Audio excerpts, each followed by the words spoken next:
Hey everybody, welcome to my sewing room. Today I'm going to show you how I made my Halloween log cabin quilt. I wanted something festive for Halloween, but I didn't have a lot of time. So I went with this easy log cabin block. It came together quicker than you think. And today I'm going to show you how to piece it together and break down how long each section took. So let's get started. This is my fabric pull. It took me about 20 minutes to pick everything out. This is my center square, my 3 orange logs, my 3 gray and black logs, sashing, cornerstones, and then the border. What took me so long was trying to figure out what kind of sashing I wanted to match this border and something that would blend with these orange and grays.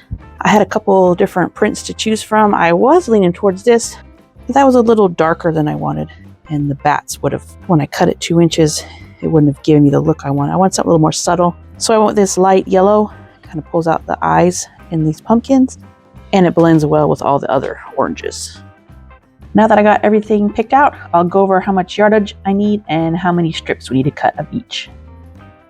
For the center square, the cheddar, you're going to need 1 3.5 inch strip. You might be able to find a leftover scrap strip that's big enough. For the light orange, you're going to need to cut 3 2-inch strips. It comes to almost about 1/4 yard. The medium orange, you're going to need to cut 5 2-inch strips. That's 1/3 yard. The dark orange, you're going to need to cut 7 2-inch strips. That's 1/2 yard.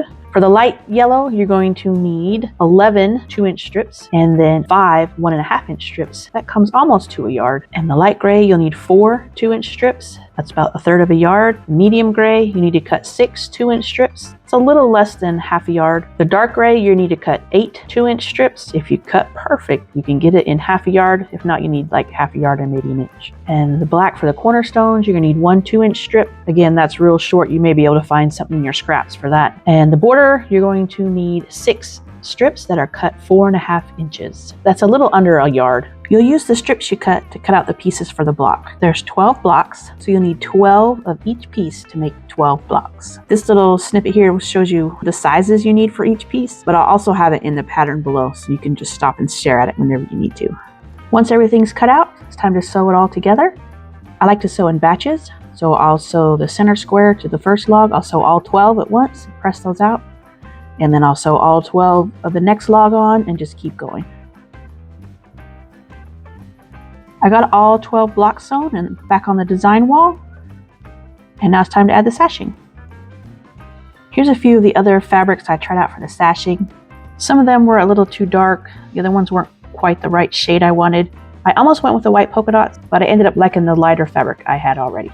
You'll need to cut out 31 of those and then 20 cornerstones to go with it. The quilt is sewn together in rows. It starts with a row of sashing and cornerstones, and then a row of blocks and sashings, and then it just keeps repeating. Once you sew all those rows, you can start sewing the rows together to create the top. The borders come next. I like to add the sides first and then the top, and I did my inner border first, the light yellow, and then I added the pumpkins. This is the fabric I chose for the backing. I didn't have quite enough, so I had to add a little strip in right here.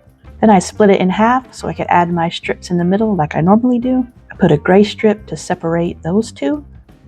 And I have an old Halloween print in the middle that I wanted to use up. And I'll sew everything together for the back. For the quilting, I did a meander, but instead of a curvy meander, I did a pointy one. I straight line, stop, turn, stop, turn. For the binding, I used a solid black.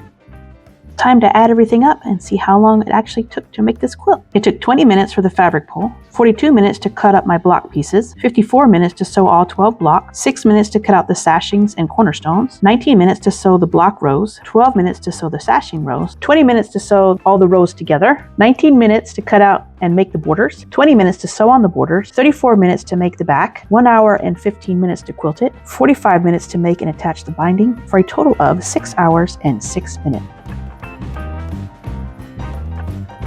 Thanks for watching, and if you enjoyed, please hit subscribe.